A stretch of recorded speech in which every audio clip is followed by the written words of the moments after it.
அருளும் பரிவும் நிறைந்த கடவுளே, தாயும் தந்தையுமானவரே, மீண்டுமாக இந்த தூய நாளின் வழிபாட்டு சூழலுக்காய் நன்றி செலுத்துகிறோம். உம்முடைய திருச்சொற்களால் எங்களை வளமூட்ட வேண்டுமாய் கெஞ்சி மன்றாடுகிறோம். உம்முடைய வாக்குகள் எங்கள் வாழ்வுக்கு ஒளியாகவும் எங்கள் வழிக்கு வெளிச்சமாகவும் நிலைத்திருப்பதாக எங்கள் ஆண்டவரும் மீட்பருமாகிய இயேசு கிறிஸ்துவின் வழியாய் வேண்டிக் கொள்கிறோம். தாயும் தந்தையும் ஆகிய அன்பின் நல்ல கடவுளே, ஆமென். கிறிஸ்துவுக்குள் அன்பான உறவுகளே, உங்கள் அனைவரையும் ஆண்டவராகிய இயேசு கிறிஸ்துவின் திருப்பெயரிலே வாழ்த்துகிறேன். எல்லாம் வாழ்த்து சொல்லலாமா? பின்னால் ரைட். கடவுளுடைய அருளும் வழிநடத்தலும் பாதுகாப்பும் நம் அனைவரோடும் எப்பொழுதும் நிலைத்திருப்பதாக மீண்டும் அனைவருக்கும் இனிய புத்தாண்டு வாழ்த்துக்களை தெரிவிப்பதில் மகிழ்ச்சி அடைகிறேன். ஆண்டவர் இயேசு கிறிஸ்துவுடைய பிறந்த நாளை தொடர்ந்து நாம் அந்த மகிழ்ச்சியின் தருணங்களில் அமைந்திருக்கிற சூழலில் இந்த நாளுக்குரிய தலைப்பினை ஒட்டி கடவுள் நமக்கு அருளுகிற சிந்தைகளை ஒருமுகப்படுத்த கடவுள் நமக்கு துணை செய்வாராக. Epiphany, responding to revelations. எபிபனி என்பது கடவுளின் வெளிப்பாடு.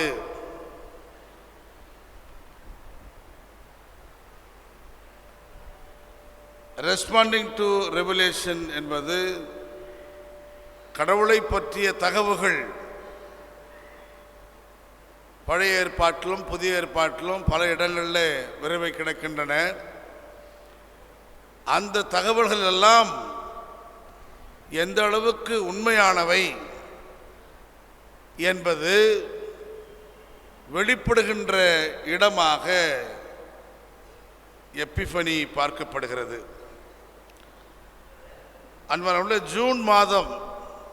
ஜனவரி மாதம் 6ஆம் தேதியை திருச்சபை மரபு எபிஃபனி நாளாக கொண்டாடுகிறது. முதல்ல எபிஃபனின்னா என்ன அப்படின்னு தெரிஞ்சாதான்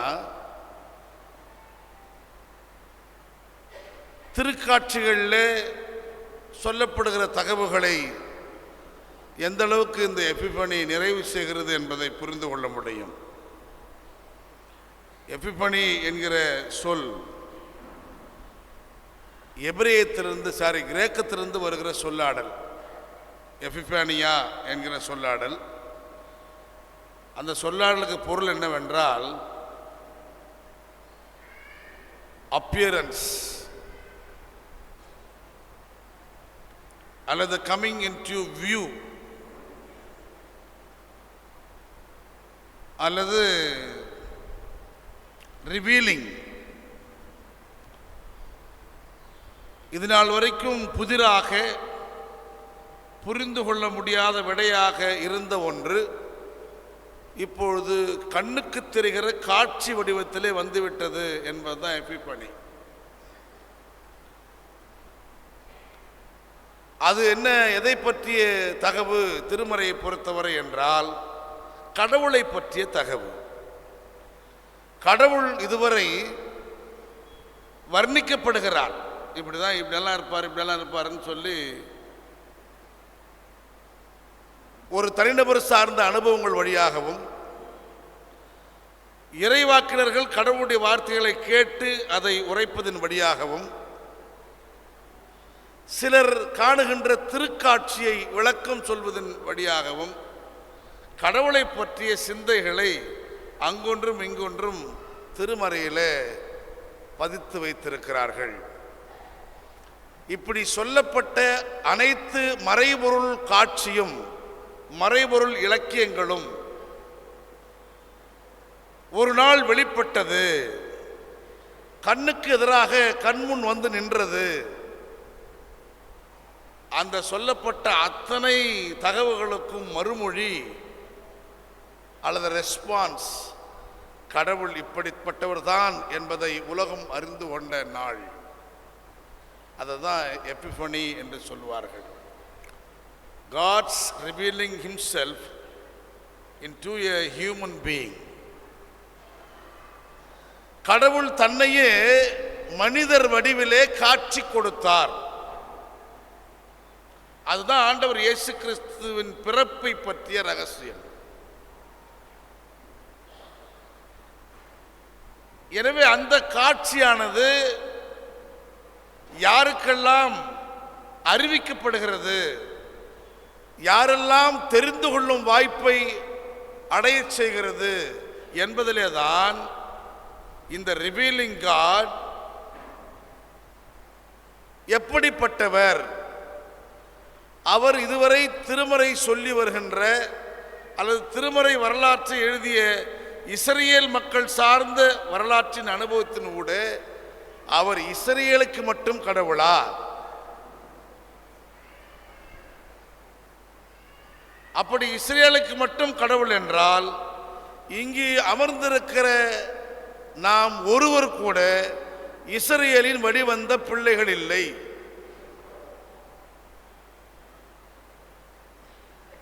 நம்முடைய முப்பாட்டன்மார்களோ அல்லது மூதாதையர்களோ இங்கே யாரும் யாக்கோபின் பிள்ளைகளாக ரூமன், சிமியோன், லேவி, தான், நப்தலி, காத், ஆசேர், இசக்கார், யோசேப்பு, பெஞ்சமின் என்ற பெயர் பெற்றவர்கள் அல்ல.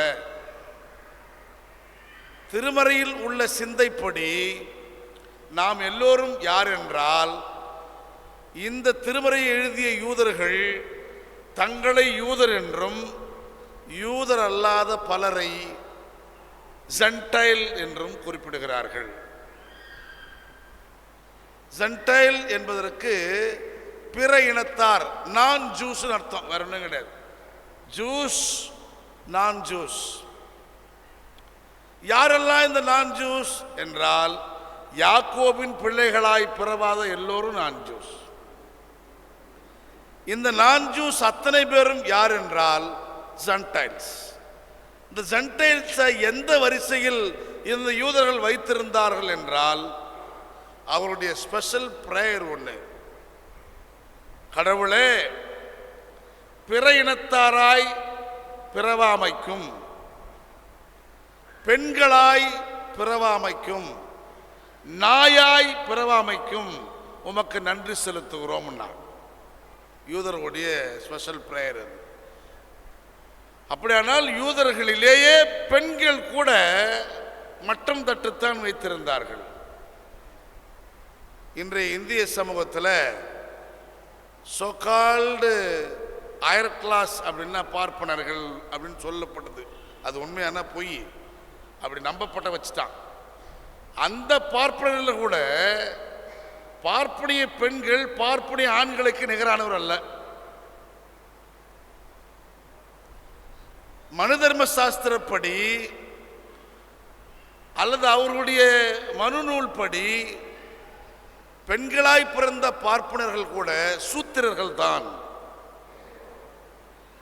ஒரு சூத்திரனை எந்த அளவுக்கு கீழே பார்ப்பானோ அந்த அளவுக்கு தன் வீட்டு பெண்ணையும் பார்ப்பான். இன்னைக்கு வரைக்கும் அதுதான். எந்த பெண்களும் பிரீஸ்ட் ஆக முடியாது. அவங்க வீட்டு பெண்களே பிரீஸ்ட் ஆக மாட்டான்னா நம்ம வீட்டு பெண்கள் விடுவான்றீங்க? விட மாட்டான். எல்லோரையும் ஒரு கொடையின் கீழ் இழுக்க மதவாதம் பேசுவான். வாருங்கள் நாம் எல்லோரும் இந்துக்கள் என்று அழைப்பான். எல்லா இந்துக்களும் அர்ச்சகராகலாம் என்று சட்டம் பிறப்பித்தால் ஐயோ அது கூடாது என்பான். சண்டைக்கு மட்டும் ஆள் வேணும், அயோத்திக்கும் திருப்பரங்குன்றத்துக்கும். ஆனால் கடவுளை வழிபடுவதற்கும் கடவுளை பற்றி போதிப்பதற்கும் உங்களுக்கும் எனக்கும் தகுதி இல்லை எனும் பொழுது இந்த ஹைரார்கி எப்படிப்பட்டதோ அப்படிப்பட்டதான் யூதர்களுடைய மனநிலை.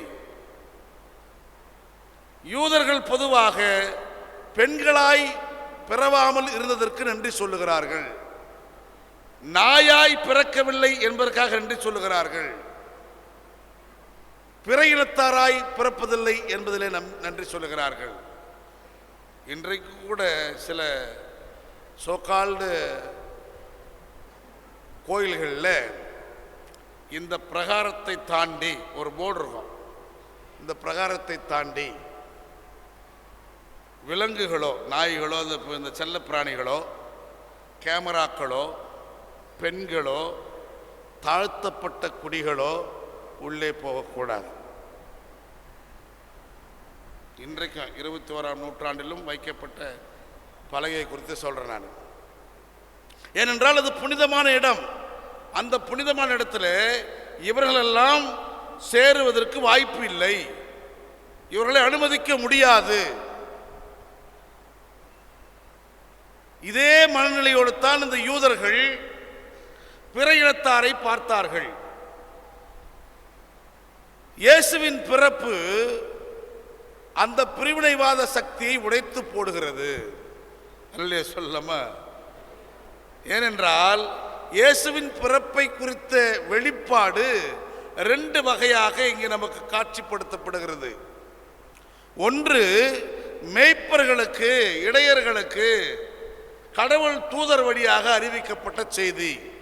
அவர்கள் யார் என்றால் பெத்லகேமை சூழ்ந்திருந்த இடையர்கள். அவர்களும் ஒரு வகையில் யூதர்களே, ஆனால் சோகால்டு யூதர்களால் புறந்தள்ளப்பட்டவர்கள். இந்த காணாமல் போன இஸ்ரேல்னு இயேசு சொல்றாரு பத்தியா, அந்த வகையற அவங்க. they are all Israelites and they are all Jews. ஆனால் காலப்போக்கில் இந்த சோகால்டு பியூரிட்டி பேசுறவெல்லாம் கொஞ்சம் கொஞ்சமா இம்பியூர் என்ன பண்ணுவான், விளக்கினே இருப்பான். அப்படி இம்பியூரை விளக்கின சமூகம் தான் அந்த இடையர் சமூகம், மெய்ப்பர்கள். அப்படியானால் யூதர்களில் கடைநிலை மனிதர்களுக்கு கடவுளின் தூதரால் இந்த செய்தி எட்டப்படுகிறது. உங்களுக்காக தாவீதின் ஊரில் பிறந்திருக்கிறார். அப்படியானால் அவர்களுக்காக மட்டுமா என்றால் இல்லை. கிழக்கிலிருந்து ஞானிகள் வந்து இயேசுவை பார்க்க வருகிறார்கள். அவர்களுக்கு நட்சத்திரம் தோன்றிய நாள், அந்த நாளை அடிப்படையாக வைத்து அவர்கள் சிந்தித்த சிந்தனை, அந்த சிந்தனையின் விளைவாக கிடைத்த விடை என்னவென்றால், இங்கே உலகின் மீட்பர் பிறக்கப் போகிறார். அவர் இஸ்ரேலுக்கு அரசனாக இருப்பார், அவர் உலகனைத்தையும் மீட்பார் என்கிற தகவலை பெற்ற பிறகுதான் யூதாவின் ஆட்சி மையத்தில் பெத்லகேமே நீ சிறியதா இருக்கிறாய், ஆனாலும் இஸ்ரேலை ஆயரென ஆளப்போகிறவர் உன்னிலிருந்தே தோன்றுவார் என்கிற செய்தியை யாக்கோபின் நட்சத்திரம் வெளிப்படுத்தும் என்கிற உண்மையை இந்த வான் ஆய்வாளர்கள் அறிந்து கொள்ளுகிறார்கள். அவர்கள் யார் என்று கேட்டால், அவர்கள் முழுக்க இஸ்ரேலிலிருந்து அல்லது பாலஸ்தீனாவிலிருந்து கிழக்கில் இருந்து வருகிறவர்கள். பாலஸ்தீனாவுக்கு நேர் கிழக்கு பகுதி எது என்றால் நாம் வாழ்ந்து கொண்டிருக்கிற இந்தியா தான், இந்த நிலப்பரப்பு தான். அப்படியானால் ஒரு மரபு இருக்கிறது. அந்த இயேசு கிறிஸ்துவின் பிறப்பின் காலத்தில் புறப்பட்டு வந்த ஞானிகள் வேறு யாரும் இல்லை, இந்தியாவின் வம்சாவளிகள். அந்த இந்தியர்கள் கூட யாரா இருந்திருக்கணும் அப்படின்னா, அம்பேத்கருடைய ஆய்வுப்படி இந்தியா என்கிற நிலப்பரப்பை ஒரு சமூகம் உரிமை கொண்டாட வேண்டும் என்றால் அது தமிழ் சமூகம்தான். அன்றைக்கு அவர்கள் நாகர்கள் என்று அறியப்பட்டார்கள். நாகர்கள் என்கிற வம்சம்தான் ஞானிகளாக இருந்தார்கள். ஔவையார் தொடங்கி திருவள்ளுவர் வரைக்கும் அந்த ஞானிகள் தான் கிமுல வாழ்ந்தவங்க. அவர்கள்தான் இந்த வான ஆய்வை கண்டுபிடித்து அதன் வழியாக போகிறார்கள். அவர்களுக்கு காட்சி கொடுக்கப்பட்ட நாள் என்று கணித்து திருச்சபை மரபு ஒரு நாளை சொல்லுகிறது. அந்த நாள் தான் ஜனவரி 6 எபிஃபனி. கடவுள் அந்நியர்களுக்கு, அவங்க பார்வையில் கடவுள் பிற இனத்து மக்களுக்கும் காட்சி அளித்தார். கடவுளின் வெளிப்பாடு பிற இனத்து மக்களுக்கும் வெளிப்பட்டது. அந்த வெளிப்பாடு தான் யாக்கோபின் நட்சத்திரமாக தோன்றுகிறது. ஆனால் இந்த யூதர்களை பொறுத்தவரையில் இதை ஏற்றுக்கொள்ள மனநிலை அற்றவர்கள். கடவுள் எல்லோருக்கும் உரியவர் என்பது புரிந்து கொள்ளாதவர்கள் அவர்கள். அதனால தான் அவர் ஆபிரகாமின் கடவுள், அவர் ஈசாக்கின் கடவுள், அவர் யாக்கோபின் கடவுள் அப்படின்ட்டு அவர் இஸ்ரேலின் கடவுள், the God who is the God of Israel அப்படின்றாங்க. ஆனால் இந்த எபிபனி சொல்ற உண்மை என்னன்னா, the God who is revealing the God of universe. இந்த எபிபனி வழியாக வெளிப்படுற உண்மை என்னவென்றால், உலகனைத்துக்குமான கடவுள் உலகனைத்து மக்களுக்கு உரியவராக காட்சிப்படுத்தப்பட்டார், எல்லோருக்கும் உரியவராக. எனவே அங்கு சூழ்ந்திருக்கிற இடையர்கள் தொடங்கி அந்நிய நாட்டில் இருக்கிற ஞானிகள் வரைக்கும் எல்லா உறவுகளும் இயேசுவை உறவு கொண்டாட முடியும். அவர் எங்களவர் என்று ஒருவரும் சொல்லிவிட முடியாது. இவர்கள் வேண்டுமானால் பிற்காலத்தில் மரபு வழி கணக்கிட்டு இயேசு ஒரு யூதர் என்று சொல்லுவார்கள். தாவீதின் வழி வந்தவர் என்கிற அடையாளத்தோடு. அறிவியல் உண்மை சொல்லுகிறது, இயேசு யூத ஆண்மகனுக்கு பிறக்கவில்லை. எந்த யூதரின் வித்தும் இயேசுவின் உயிருக்கு அடிப்படையானது இல்லை. ஏனென்றால் கடவுளின் ஆவிதான் இயேசுவினுடைய தந்தை, கடவுள்தான் இயேசுவுக்கு தந்தை. கடவுளை இங்கே எந்த இனத்தோடும் எந்த சமயத்தோடும் எந்த சமூகத்தோடும் தொடர்புபடுத்திவிட முடியாது. அவர் எல்லாவற்றுக்கும் அப்பாற்பட்டவர். அவரால் பிறந்திருக்கிற இந்த குழந்தை universal god and the child of universal god, அவ்வளவுதான். இதை புரிந்து கொள்கிற அறிவை இஸ்ரேல் மக்கள் பெற்றுக்கொள்ள வேண்டும் என்பதுதான் எபிபனியுடைய அடிப்படை நோக்கம். அன்னைக்கு இஸ்ரேல் மக்கள்னா இன்னைக்கு கிறிஸ்தவர்கள். நாம இயேசுவை கிறிஸ்துவுக்கு உரிய கடவுள், கிறிஸ்தவர்களுக்குரிய கடவுள் என்று நாம் சுருக்கி வைத்திருக்கிறோம். இயேசு அப்படி இல்லை. இயேசு கிறிஸ்தவம் என்கிற சமயத்தை உருவாக்க வரவில்லை, மாறாக சமூக நீதி என்கிற அமைப்பை உருவாக்க வந்தார். கடவுள் எல்லோருக்கும் உரியவர் என்கிற உண்மையை புலப்படுத்த வந்தார். இந்த சோகால்டு யூதர்களால் புறந்தள்ளப்பட்ட மனிதர்களாகிய சமாரியர்களையும் கலிலேயர்களையும் அரவணைப்பதன் வழியாக உலகின் அனைத்து மக்களும் கடவுளுக்குரியவர்கள் என்கிற உண்மையை புலப்படுத்துகிறார். எனவே தான் தன் சீடருக்கு சொல்லுகிறார், நீங்கள் புறப்பட்டு போய் எங்கிருந்துன்றார்னா எருசலேம் தொடங்கி யூதேயா, கலிலேயா, சமாரியா, உலகின் கடையெல்லை வரைக்கும் எனக்கு சாட்சிகளாக இருங்கள். சொல்லமா, பாலஸ்தீனாவுக்கு மட்டும் இல்லை, அல்லது இஸ்ரேல் குடிகள் வாழுகிற மக்கள் பகுதியில் மட்டும் இல்லை, உலகின் கடை எல்லை வரைக்கும் எனக்கு நீங்கள் சான்றுகளாய் இருங்கள். நீங்கள் அறிவிக்கிற நற்செய்தியிலே உடன்பட்டு அவர்கள் மனம் மாறினால் அவர்களுக்கு தந்தை, மைந்தன், தூய ஆவியாரின் திருப்பெயரில் திருமுழுக்கு கொடுங்கள். யாரெல்லாம் இந்த மீட்பரை தங்கள் சொந்த மீட்பராக ஏற்றுக்கொள்கிறார்களோ அவர்கள் எல்லோரும் கடவுளின் பிள்ளைகளாகும் உரிமையை கொடுக்கிறார். அதைத்தான் ரொம்ப அழகா யோவான் நற்செய்தியாளர் சொல்றாரு. அவர் வார்த்தை எனும் வடிவத்தில் இருந்தார், அது கடவுளாகவே இருந்தது, இந்த வார்த்தை தான் கடவுள், அந்த வார்த்தை கடவுளோடு இருந்தது, அந்த வார்த்தை தான் மனு உருவேற்று இன்றைக்கு மனித வடிவில் வந்திருக்கிறது. எபிபனி, கடவுள் திருக்காட்சி அருளினார்.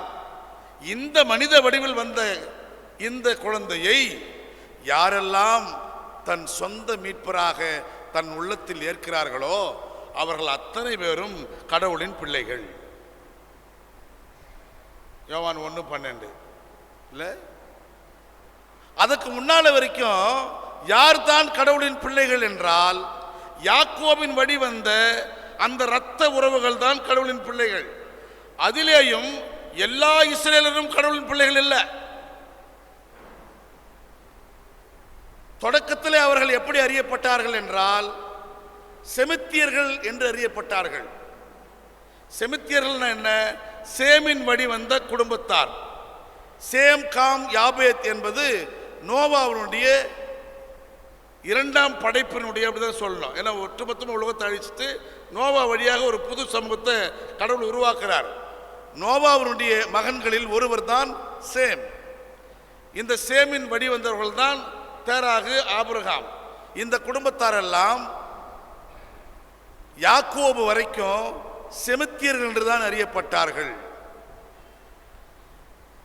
ஆபிரகாம் யூதரா என்றால் இல்லை, நம்ம யூதர்னு சொல்லுவோம். ஈசாக்கு யூதரா என்றால் இல்லை, யாக்கோபு யூதரா என்றால் இல்லை, யாக்கோபின் 12 பிள்ளைகளும் யூதர்களா என்றால் இல்லை. எது வரைக்கும் அவர்கள் செமித்தியர்கள் என்று அறியப்பட்டார்கள்? யாக்கோபு வரைக்கும். யாக்கோபுக்கு பிறகுதான் அவர்கள் இஸ்ரவேலர் என்று அறியப்படுகிறார்கள். ஏன்னா கடவுள் யாக்கோபுக்கு அந்த பெயரை சூட்டுகிறார். இந்த இஸ்ரேல் என்பதை ரொம்ப பெரிய ஐக்கானா வச்சுக்கின்னு இதுதான் சோகால்டு பியூர் கம்யூனிட்டி, ஏனென்றால் கடவுளால் தெரிந்து கொள்ளப்பட்ட கம்யூனிட்டின்னு நம்பி பியூரிட்டி பேசி எல்லோரையும் புறந்தள்ளுகிறார்கள். ஆனால் கடவுள் தொடக்கத்திலேயே ஆபிரகாமை தெரிந்து கொள்ளும் பொழுது ஆபிரகாமுக்கு பெயர் சூட்டுவதன் வழியாக கடவுள் யார் என்பதை நிரூபித்து விட்டார். ஆபிராம் என்பதுதான் பழைய பேர். ஆபிராம் என்றால் எ ஃபாதர் ஆஃப் சைல்டு, அவ்வளவுதான். ஒரு குழந்தைக்கு அப்பான்னு பேரு, அப்பா. ஆபிராம்னா அப்பா. கடவுள் இன்று முதல் நீ ஆபிராம் இல்ல ஆபிரகாம் மாத்துறாரு. அந்த ரகாம் என்பதிலே தான் கடவுள் எவ்வளவு இரக்கம் நிறைந்தவர் என்பதை உறுதிப்படுத்துகிறார்.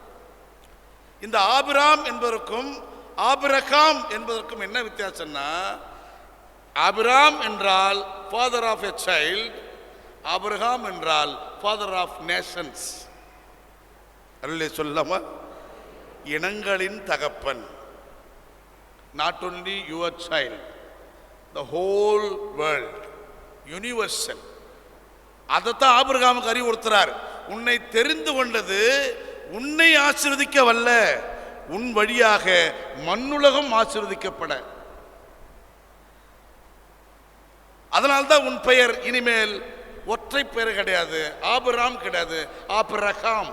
இந்த ரகாம் என்கிற இந்த எபிரேய சொல்லுக்கு ஒரு மிகப்பெரிய மீனிங் இருக்குது. ரக்கம் என்பதை எதுல வடிவத்து காட்டுவாங்கன்னா, எபிரேயத்தில் ரக்கம் என்கிற சொல்லுக்கு பொருள் தரக்கூடிய 2 சிந்தைகள் சொல்லப்படுகின்றன. ஒன்று என்னன்னா தாய்மடி. ரக்கம் என்றால் அம்மாவுடைய பால் கொடுக்கும் மடி. ஏன் அதை ரக்கம் அப்படின்னு சொல்றாங்கன்னா, அங்கிருந்து தான் இரக்கம் என்கிற சொல் பிறக்கிறது. சோ கிரேசியஸ், அளவில்லாத அருட்கொடை அப்படின்னா அது அம்மாவின் மடிதான். தன் இரத்தத்தையே பாலாக மாற்றி ஒரு உயிரை காப்பாற்றுகின்ற ஆற்றல். இரண்டாவது என்ன பொருள்னா தாயின் கருவறை. இந்த கருவறையையும் இந்த மார்பகத்தையும் இரண்டையும் தான் எபிரேயத்தில் இரக்கம் என்று குறிப்பிடுகிறார்கள். அது கடவுளின் இரக்கத்துக்கு அடையாளமா. கடவுள் எவ்வளவு இரக்கமுடையவருங்க அப்படின்னு கேள்வி கேட்டா, அம்மாவின் கருவறைக்கு நிகரானவர், அம்மாவின் தாய்மடிக்கு நிகரானவர். அது அப்பழக்கற்றது, அது அப்படியே ஒரு குழந்தையை உருவெடுக்கிற ஆற்றல் உடையது. எனவே இந்த இரக்கம் என்கிற இந்த மரபு சொல்ல யாருக்கு கடவுள் சூட்டுறார்னா ஆபிரகாம் சூட்டுறார். இனிமேல் நீ ஆபிராம் இல்லை, ஆபிரகம். நீ இரக்கங்களின் தந்தை, எல்லா இனங்களுக்கும் தந்தை. இந்த அறிவை ஆபிரகாமுக்கு பின் வந்தவர்கள் புரிந்து கொள்ளவில்லை. ஈசாக்கோ இஸ்மவேலோ அல்லது ஈசாக்கு அடுத்து ஏசா யாக்கோபோ இதை புரிந்து கொள்ளவில்லை. தொடர்ந்து அவருடைய வரலாற்றிலே கடவுள் செயல்பட்டு கொண்டே இருக்கிறார். யாக்கோபுக்கு கடவுள் இஸ்ரவேல் என்று பெயர் சூட்டுகிறார். அந்த நாள் தொடங்கி அவர்கள் தங்களை இஸ்ரவேலர்களாக அடையாளப்படுத்திக் கொள்கிறார்கள். செமித்தியர் என்ற அடையாளம் போயிடுச்சு. எந்த புள்ள கை ஓங்குதோ அந்த புள்ள அடையாளம். செமித்தியர்கள் ஏசாவும் அடங்குவார், ஆனால் இஸ்ரவேலர்கள் ஏசாவுக்கு பங்கு இல்லை.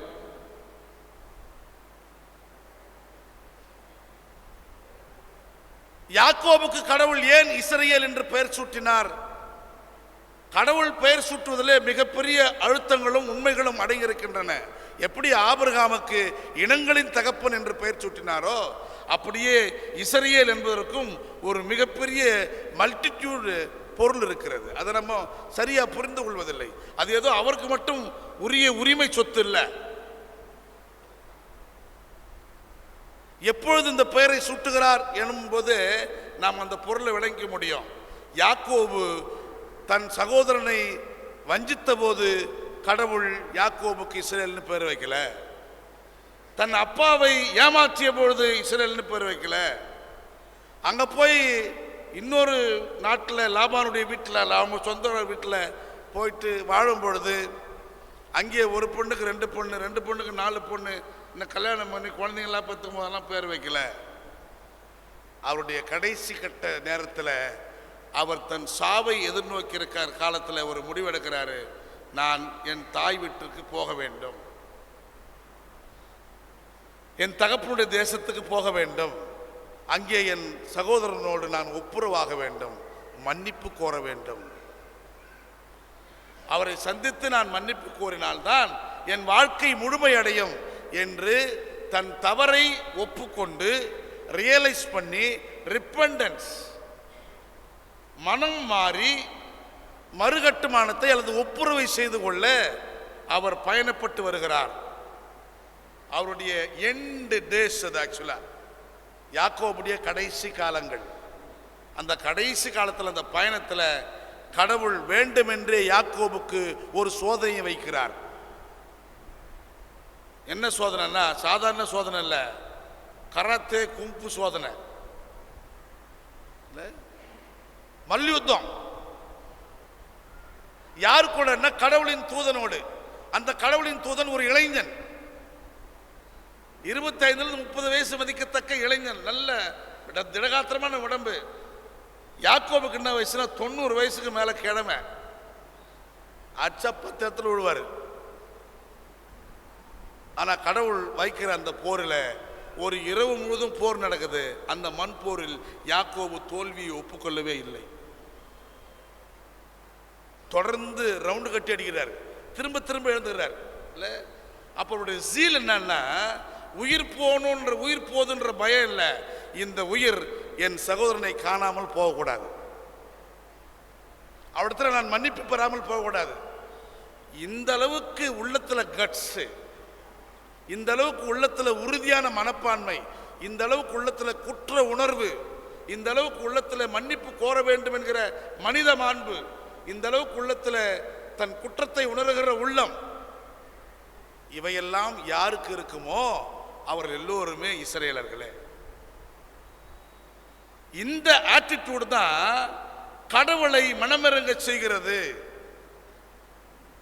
அப்படி புறப்பட்டு போகிற தூதரை கட்டி பிடித்து கொண்டு என்னை ஆசீர்வதிக்காமல் நான் உன்னை விடமாட்டேன்றான். அதனால கடவுளோடும் மனிதர்களோடும் போராடி வெற்றி பெற்றாய் என்கிற பொருள் அடிப்படையில் இஸ்ரவேல் என்கிறார். இஸ்ரா என்றால் ஸ்ட்ரகிள் வித் அர்த்தம், ஏல் என்றால் கடவுள், ஸ்ட்ரகிள் வித் காட், கடவுளோடு போராடியவன். கடவுள் வேண்டுமென்றே தடுக்க நினைக்கிறார், அவனுடைய ஒப்புரவு மனமாற்றம் உண்மைதானா என்று சோதிக்கிறார். அதனால வயது கடந்த நிலையிலும் இந்த யாக்கோபு இளைஞனோடு போரிடும் போது கூட தன் தோல்வியை ஒப்புக்கொள்ளாமல் தொடர்ந்து எழுந்துகிறார்னா அந்த கதாநாயகனுடைய வேஷத்தை கொஞ்சம் யோசித்து பாருங்க. எழுந்து நிற்கிறார். அதில் தான் கடைசியில் என்ன பண்ணுவார், வேறு வழி இல்லாமல் தொடசந்தை பிடிச்சி திருடுவார் அந்த தூதர். அதுக்கப்புறம் நோண்டி நினைப்பார். இப்ப இந்த மனப்பான்மையை மனதில் வைத்த கடவுள் இது நாள் வரைக்கும் நீ எத்தன் ஏமாற்றுக்காரன், இனிமேல் நீ அப்படி இல்லை, இனிமேல் நீ இஸ்ரவேல் என்று அழைக்கப்படுவா என்றார். இஸ்ரவேல் என்பதற்கு நேரடி பொருள் சொல்ல வேண்டுமானால் one who struggle with god, கடவுளோடு யார் போராடுகிறானோ. நீதி நேர்மை இல்லாமல் போராட முடியாது.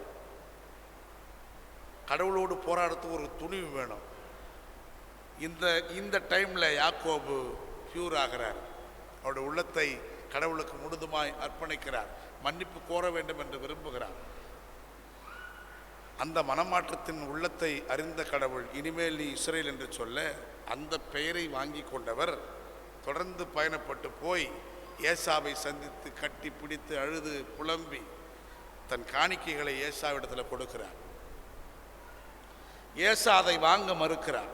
எனக்கு தேவையில்லைப்பா, நீ கொடுத்து வாங்கி சாப்பிடும் அளவுக்கு நான் ஒன்றும் குறைஞ்சு போல, எனக்கும் கடவுள் நல்லா என்ன பண்ணுற செல்வத்தை கொடுத்துருக்காரு வேணான்னு சொல்ல. அப்போ யாக்கோபு சொல்கிறார், அண்ணா உடன்பிறப்பே, நான் செய்த தவறை நீ மன்னித்தது உண்மையானால் நான் கொடுக்குற காணிக்கையை வாங்கி கொடு. இதுதான் அடையாளம். நீ வாங்கலைன்னா என்ன மணிகள்னு அர்த்தம். ஏனென்றால் நான் உன்னை பார்க்கும் பொழுது கடவுளை பார்ப்பதாக உணர்கிறேன். தவறு செய்துவிட்டு தன் தவறை குற்றத்தை உணர்கிற உள்ளமுடையவன் மனிதன்.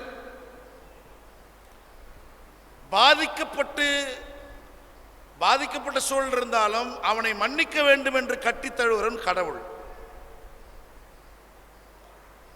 மன்னிக்க மறுக்கிறவர்கள் எப்படிப்பட்டவங்க யோசித்து பாருங்க. இல்லை, மன்னிக்கணும், மன்னிப்பு கோரணும் என்பது மனித மாண்பு. மன்னிக்க வேண்டும் என்கிற உணர்வு என்பது கடவுளுக்குரியது. எனவேதான் யாக்கோபுக்கு ஏசா கடவுளாய் காட்சியளிக்கிறார். அன்பு உறவுகளே, இந்த நபர்கள், இந்த யாக்கோபின் பிள்ளைகள் தங்களை இஸ்ரேலர் என்று அடையாளப்படுத்தி கொண்டு அதை ஒரு பியூர் கம்யூனிட்டியாக தொடர்ந்து வைத்ததின் விளைவு அவர்கள் எவ்வளவு கொடுமையானவர்கள் என்பதற்கு சான்றாக நிற்கிறது. இங்கே கடவுள் இஸ்ரேல் மக்களை, யூதர்களை விடுவிப்பதற்கு பாரசீக மன்னன் சைரஸை பயன்படுத்துகிறார். ஏசாயாவில் 45ஆம் அத்தியாயம் தான் சொல்லுது. இந்த பாரசீக மன்னன் பாபிலோனை கைப்பற்றுகிறார். பாபிலோனை கைப்பற்றிய பிறகு அந்த பாரசீக மன்னனால் இந்த இஸ்ரேல் மக்கள், யூதர்கள் விடுவிக்கப்படுகிறார்கள். அப்படியானால் இந்த யூதர்கள் ஒன்றை புரிந்து கொள்ள வேண்டும்.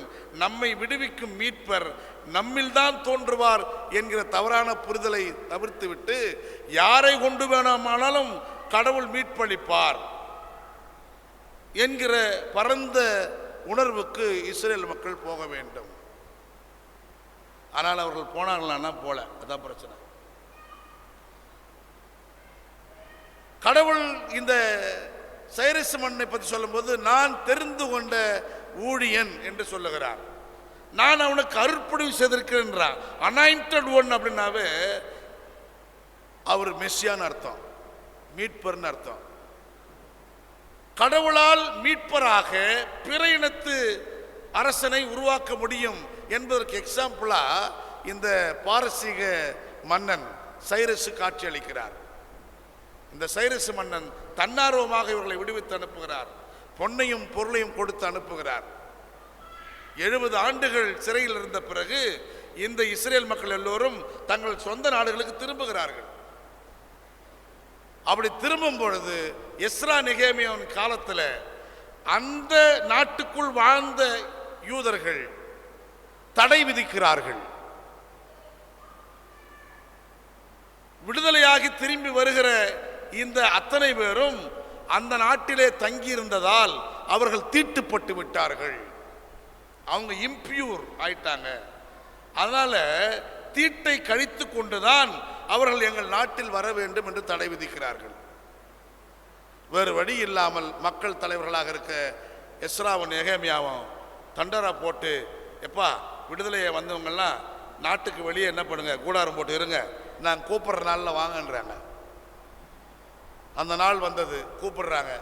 கூப்பிட்டு எல்லாருக்கும் தீட்டு கழிக்கலாம் அப்படின்னு ஒரு ப்ரேயரை ஸ்டார்ட் பண்ணும்பொழுது மீண்டும் ஒரு குரல் எழும்புகிறது, இல்லை இல்லை, எல்லோரையும் தீட்டு கழித்து இட்டுக்கொள்ள முடியாது.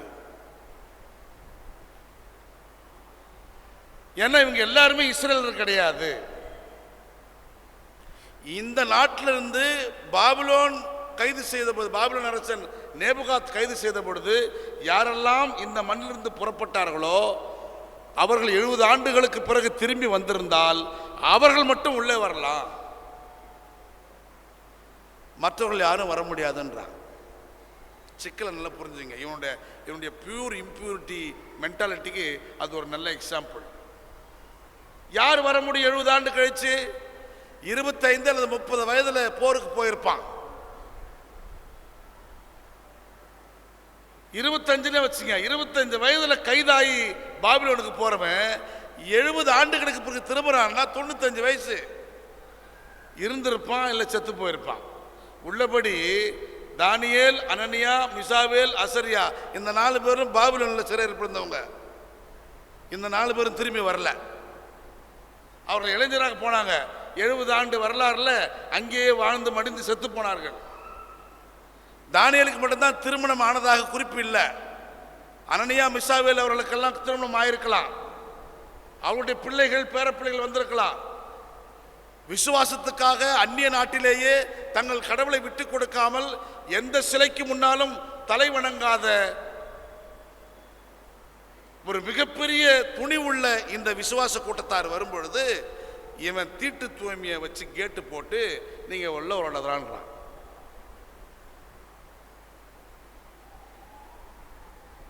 அப்பொழுது வேறு வழி இல்லாமல் சில வயதான கிழனுங்க இல்லை, சரிங்க எங்களுக்கு எங்கள் ஆளுங்க தான் முக்கியம், கட்டின மனைவியோ அதுக்கு பிறந்த பிள்ளைங்களோ முக்கியம் இல்லைன்னு சொல்லிட்டு பாபிலோனிலிருந்து கட்டி வந்த மனைவிமார்களையும் பிள்ளைகளையும் மருமக்களையும் அனாதைகளை என்ன பண்ணுறான்? அமிச்சிட்றான். வாழை வெட்டியா தீடு தெரிச்சின்னு உள்ளே வந்துடுறான். ஒரு சிலர் கொஞ்சம் நம்மளை போல சூடு சோறு இருந்திருப்பாங்க பொழுது. அவங்க என்ன பண்ணுறாங்க? நான் விரும்பி திருமணம் செய்த பெண் இல்லை, ஆசையை பெற்று எடுத்த பிள்ளைகள், இவங்களை விட்டுட்டு தான் நான் அவங்க கூட சேரணும்னா அப்படிப்பட்ட சேர்க்கை எனக்கு வேண்டாம் மறுக்கிறார்கள். ஓ அப்படியா? அப்படியானால் எங்களோடு இணைந்து வாழ எங்கள் பூமியில் உங்களுக்கு இடமில்லை, வெளியேற்றுறான். அப்படி வெளியேற்றப்பட்டவர்கள்லாம் போய் பிழைப்பு தேடி ஆங்காங்கே தஞ்சம் மிகுந்து வாழ்ந்த இடங்கள் தான் பிற்காலத்தில் சமாரியா, கலிலேயா. யூதர்களால் புறக்கணிக்கப்பட்ட பெரும்பான்மையான மக்கள் போய் சென்று சேர்ந்த இடங்கள் தான் கானானியாவின் எல்லை ஓர பகுதிகள். சமாரியா என்று அறியப்படுகிற பகுதி, பிற்காலத்தில் கலிலேயா என்று அறியப்படுகிற பகுதி, இதெல்லாம் பெரும்பான்மையாக இந்த சோகால்டு யூதர்களால் பாபிலோன் சிறையிலிருந்து வந்த மக்கள் புறக்கணிக்கப்பட்டவர்கள் தான். இவர்கள்தான் காணாமல் போன இஸ்ரேலர்கள். இவர்கள் எல்லோரும் புற இனத்தார் இல்லை. புற இனத்தார் யாருன்னா யூதர் அல்லாத மற்றவர்கள். நாம் எல்லாம் இயேசு எனும் குழந்தை யூதர் அல்லாத மற்றவர்களுக்கும் உரியவர் என்பதை சுட்டும் அடையாளமாகத்தான் இந்த வான ஆராய்ச்சியாளர்களும் இயேசுவை கண்டுகொண்டு தொழுது அவரை பற்றிய சான்றை உலகம் முழுதும் பரப்புவதற்கான வாய்ப்பை பெற்றார்கள். அதை தான் பவுல் சொல்றாரு, கிறிஸ்து தன் சொந்த இரத்தத்தின் வழியாக இருதிறத்தாருக்கும் இடையே இருந்த பிளவை உடைத்து போட்டு ஒன்றாக்கி விட்டார். யூதர் கிரேக்கர் என்கிற இந்த இருதரப்பு பிளவு இருக்கிறது, அந்த பிளவு ஆபத்தானது. அதை உடைத்து போட்டு நமக்கு குறுக்க இருந்த சுவரை இடிச்சிட்டு சிலுவையின் வழியாக வெற்றி சிறந்தார். அவரால் ஒற்றுமையாக்கப்பட்ட நாம் இனி மீண்டும் பிளவுவாதங்களுக்கு போகக்கூடாது என்கிற அறிவுரையை சொல்லுகிறார். எபேசு நகரத்துக்கு வருகிற இந்த பவுல் அவர்களுக்கு அறிவுரை சொல்லி அவர்கள் மீது கைகளை வைத்து ஆசீர்வதித்த போது அவர்கள் எல்லோரும் பரவச மொழி பேசுகிறார்கள், இறைவாக்கு உரைக்கிறார்கள். இது எதற்கான சான்று என்றால், பரவச மொழி பேசுவதும் இறைவாக்கு உரைப்பதும் யூதர்களால் மட்டுமே முடியும் என்கிற நிலையிலிருந்து மாறி பிற இனத்து மக்களும் இறைவாக்கு உரைக்க முடியும், பிற இனத்து மக்களும் பரவச பேச்சு பேச முடியும் என்பதற்கான சான்றாக அது மாறுகிறது. ஏனென்றால் எபேசு நகரம் முழுக்க முழுக்க பிற இனத்து மக்கள் வாழ்ந்த நகரம். எபேசு திருச்சபை முழுக்க முழுக்க பிற இனத்து மக்களால் நிறைந்திருக்கிற திருச்சபை. எனவே அன்புக்குரிய உறவுகளே, இந்த எபிஃபனி என்கிற அடையாளத்தோடு இந்த உலகில் தன்னை காட்சிப்படுத்திய கடவுள் இஸ்ரேல் மக்கள் வரலாற்றில் சொல்வது போல இஸ்ரேலின் கடவுள் மட்டுமல்ல, அல்லது யாக்கோபின் வழிவந்த கடவுள் மட்டுமல்ல, உலக அனைத்துக்குமான கடவுள். இந்த இஸ்ரேலை கூட, இந்த பெயரை கூட தங்களுக்கு மட்டுமே உரிமை என்று நம்பி பிறரை புறக்கணித்த இஸ்ரேலுக்கு சொல்லுகிற பாடம் என்னவென்றால் புதிய இஸ்ரேல். இந்த புதிய இஸ்ரேல் காட்சியில் திருவெளிப்பாடு நூல் ரொம்ப தெளிவாக சொல்லும். 7th chapter பார்த்தீங்கன்னா தெரியும். கடவுள் புதிய இஸ்ரேலை உருவாக்குவதற்காக பழைய இஸ்ரேல் குடும்பத்திலிருந்து ஒரு குடும்பத்திற்கு 12,000 பேர் என்கிற விதத்தில் தெரிவு செய்வார், செலக்ட் பண்ணுவார். எல்லாருமே கிடையாது. பழைய இஸ்ரேல் இப்போ யாருக்குரிய ஒரு 1000 வருஷம் ஆயிடுச்சுன்னு வச்சுங்களேன்.